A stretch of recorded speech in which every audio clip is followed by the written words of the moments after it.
Nobody in that dugout said a word. Not Betts. Not Freeman. Not Tucker. Not Cole. For a few seconds, the only sound in that entire stadium was the echo of a 164 km/h fastball slamming into the catcher's mitt. And then, all at once, four of baseball's biggest names said something that nobody expected. Something that, when it came out in a U.S. media interview days later, stopped the baseball world completely. But before we get to those words, we need to go back to the moment everything changed. It started with anger. Not frustration. Not competitive fire. Pure, unfiltered anger. Ohtani had been cruising. 3 clean innings. Command sharp. Stuff electric. The kind of outing that makes opposing hitters feel like they showed up to the wrong sport. And then, in the 4th inning, something happened that flipped a switch inside him that nobody in that stadium had ever seen flipped before. The count ran full. The pitch came in. The call went against him. He didn't slam his glove. He didn't turn and argue. He didn't do any of the things that baseball players do when something burns them from the inside. Instead, he walked back to the top of the mound. Slowly. Deliberately. He took the ball from his glove hand, pressed it into his palm, and stared at the catcher's sign for what felt like an eternity. And then he threw a 164 km/h fastball that nobody, not the hitter, not the catcher, not a single person in that stadium, saw coming at that velocity. The radar gun lit up. The crowd gasped. The batter didn't move. Strike. What happened next is what this story is really about. Because Ohtani didn't stop at one. He came back with another. Then another. A series of pitches at a velocity that, for a man who had just returned from reconstructive elbow surgery less than 2 full seasons ago, defied every logical boundary of what the human arm is supposed to be capable of in the middle of a baseball game. 164 again. Back to back to back. The velocity readings were flashing on the scoreboard like a warning signal. The hitters in the opposing dugout were exchanging looks that said everything without saying anything. The Dodgers bench had gone unusually quiet, not out of concern, but out of something closer to awe. The kind of quiet that descends on a room when you realize you are watching something that history will remember. And Ohtani? His face told the whole story. This wasn't performance. This wasn't him trying to put on a show for the cameras or the crowd or the highlight reels. This was something personal. Something internal. Something that had been building for innings, and when it finally broke through the surface, it came out at 164 km/h. 3 consecutive hitters. 3 consecutive dominant sequences.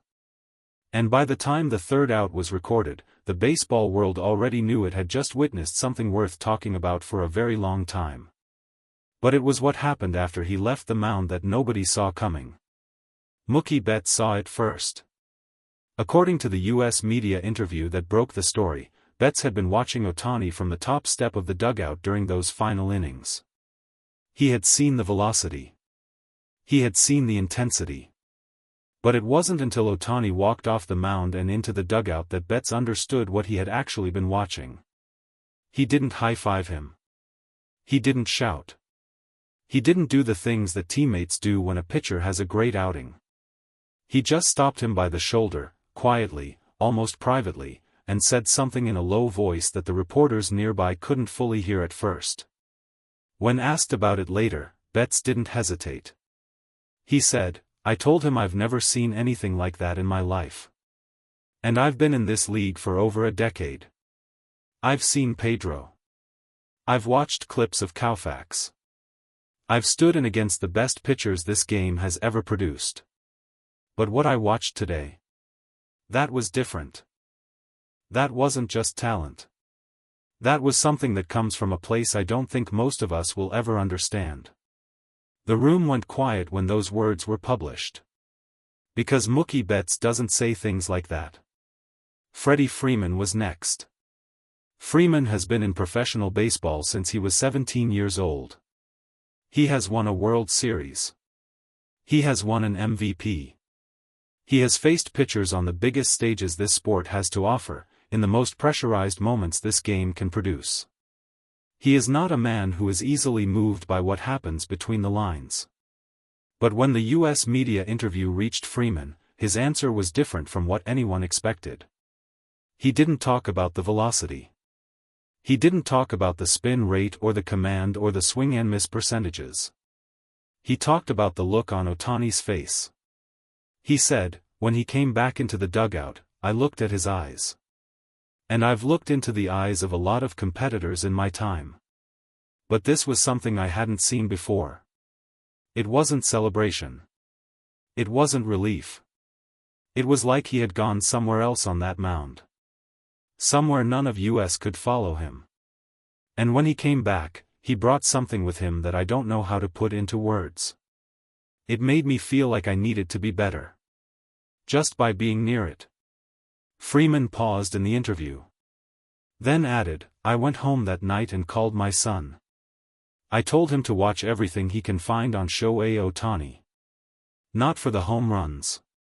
Not for the stats. Watch the way he competes. Kyle Tucker's reaction was the one that caught everyone off guard. Tucker is not someone who reaches for dramatic language. He is a quiet, steady presence in a clubhouse, the kind of player whose teammates trust him precisely because he doesn't get too high or too low. He is measured. Grounded. Consistently calm. Which is exactly why what he said in the interview landed so hard. He said, I've played alongside some elite athletes.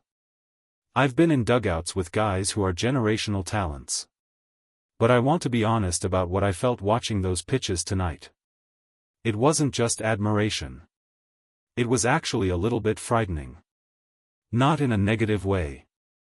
But in the way that something makes you realize how small you are in comparison to it. Like standing next to a building that's so tall you can't see the top. That's what watching Ohtani tonight felt like. You couldn't see the ceiling. And I'm not sure there is one. The journalist who conducted the interview later noted that Tucker had never used language like that in any previous conversation. It was entirely out of character. And that, more than anything else, was what made his words resonate the way they did. And then there was Gerrit Cole. Cole is a pitcher himself. One of the best in the American League. A man who understands, perhaps more deeply than anyone else in that clubhouse, exactly what it takes to throw a baseball at elite velocity with elite command in a high-pressure moment. He knows the mechanics. He knows the physical cost. He knows what the body goes through when it performs at that level. That is why what Cole said hit differently from everything else. He said, I've talked to a lot of pitchers in my career. I've studied mechanics. I've broken down film. I've sat in rooms with coaches and analysts who've spent their entire lives understanding how the human arm generates velocity. And I want to tell you something honestly, what Shohei did tonight should not be physically possible. Not at this point in the season. Not at this point in his career after everything his arm has been through. Not in that sequence, with that kind of intent, on consecutive pitches. I threw hard tonight myself. But what I saw from him? I looked at his mechanics afterward. I couldn't find where it was coming from. That might be the most unsettling thing I've ever experienced in a baseball uniform. Cole stopped there. Then added one final sentence that every outlet carried in their headline the next morning. He said, I don't know what he is. But I know he's not what the rest of us are. The interview ran on a Tuesday evening. By Wednesday morning, it was the only thing anyone in baseball was talking about. Not the score. Not the standings. Not the ERA numbers or the pitch count or the bullpen situation. Just those four reactions. For players who have collectively experienced more elite baseball than most people will ever witness, all saying, in their own way, the same thing. That what they saw from Shohei Ohtani that night was beyond the framework they had spent their entire careers building to understand this sport. Dave Roberts spoke about it briefly in his media session. He didn't reach for superlatives. He is not a man who does that easily. But he said something that stayed with the reporters in the room long after the press conference ended. He said, "I make decisions every single game based on information. Pitch counts. Matchups. Historical tendencies. Rest patterns. I have people whose entire job is to give me better information than the other team has.